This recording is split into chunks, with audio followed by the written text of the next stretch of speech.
Cupid and Psyche. The Romans, like the Greeks, had many myths they liked to tell. Some of these were stories about the gods. Some were stories about heroes. Some were love stories. The myth I am going to share with you is a love story. Once there was a king who had 3 daughters. All 3 were lovely, but the youngest, whose name was Psyche, was so beautiful that words could not describe her. She was so beautiful that people began to say she was more beautiful than the goddess Venus. Venus heard about Psyche. She was mad with jealousy. Was she, a goddess, to be forgotten on account of some young, pretty girl? She swore that would never happen. Venus went to her son, Cupid.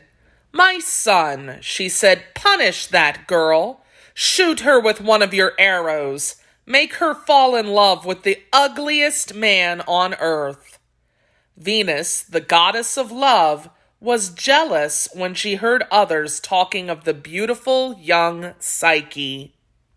Cupid set off to do his mother's bidding. He took his bow and arrow and flew down to earth. He took aim at Psyche. At the last minute, though, his finger slipped.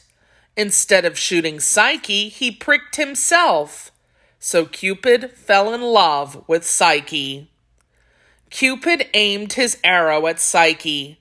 Instead of shooting Psyche, Cupid pricked himself. Cupid came up with a plan that would let him visit Psyche in secret. He sent a message to Psyche's family. It said that the gods had chosen a husband for Psyche.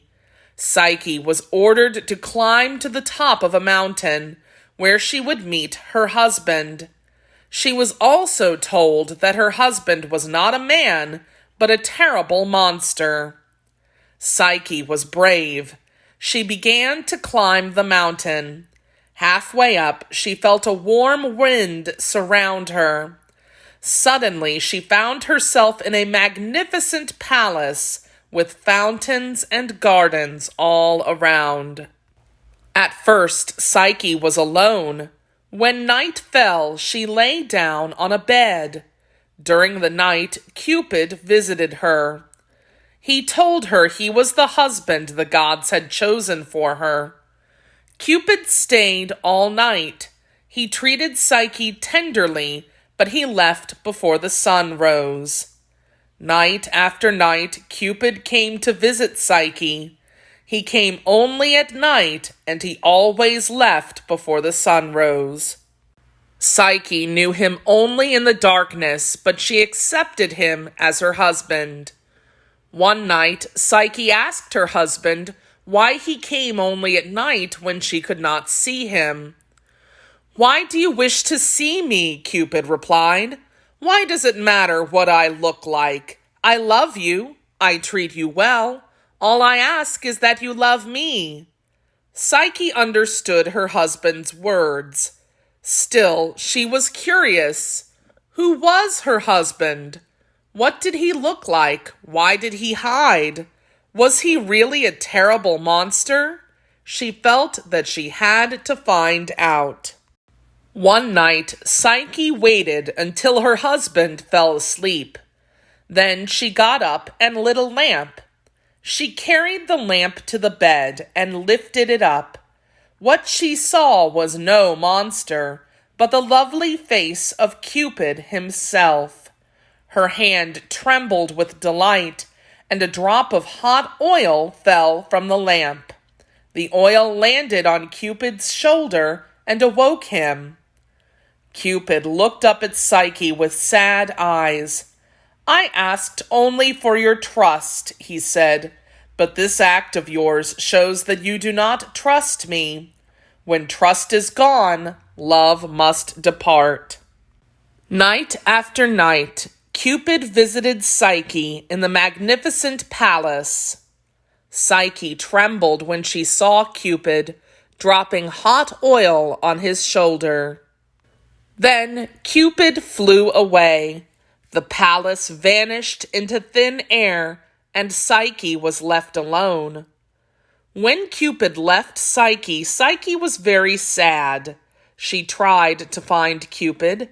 She wandered night and day, but she could not find her lost love. At last, Psyche went to the temple of Venus. She begged the goddess to help her find Cupid. Venus was not eager to help. She was still jealous of Psyche and her beauty. She gave Psyche a task, confident the girl could never complete it. She led Psyche to a huge pile of grain. In the pile were wheat, millet, barley, and lentils, all mixed up. Psyche saw that there were millions of seeds.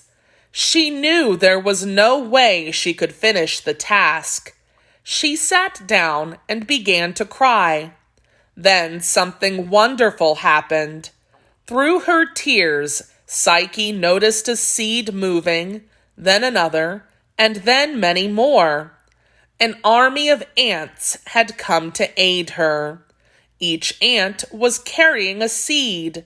Together they sorted seeds into separate piles. Psyche begging Venus to help her find Cupid. An army of ants comes to aid Psyche. In the morning, Venus was surprised to find the work done. "Your next task will not be so easy," she said. "Take this box to the underworld and ask the queen of that realm, Proserpina, to send me a little of her beauty." Psyche's heart sank. No human had ever visited the underworld and returned to tell the tale. Just then a voice spoke to her. "Take a coin for the boatman," the voice said. "If you pay him, he will carry you across the river to the underworld. Take a cake as well. If you give the cake to the three-headed dog who guards the underworld, he will let you pass. Above all, once Proserpina has placed beauty in the box, do not open it." Psyche was told to take a coin for the boatman and a cake to the three-headed dog to enter the underworld. There she received the box of beauty from Proserpina. Psyche obeyed the mysterious voice. She traveled safely to the underworld, and Proserpina gave her the box of beauty for Venus. Psyche could not help wondering what was inside the box. She lifted the lid and peeked inside.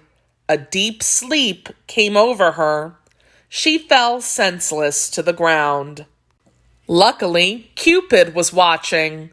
Although he was disappointed in Psyche, he was still very much in love with her. When he saw her lying on the ground, he took pity on her. He lifted the sleeping spell, and Psyche awoke. "See what curiosity gets you?" Cupid said. He smiled at Psyche. Psyche smiled back.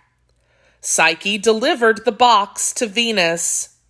Cupid went to Jupiter and begged to marry Psyche with Jupiter's blessing. Jupiter agreed. He allowed Psyche to drink ambrosia, the drink of the gods. Psyche became immortal.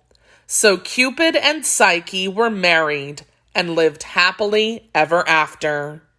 Psyche became immortal after drinking ambrosia, the drink of the gods.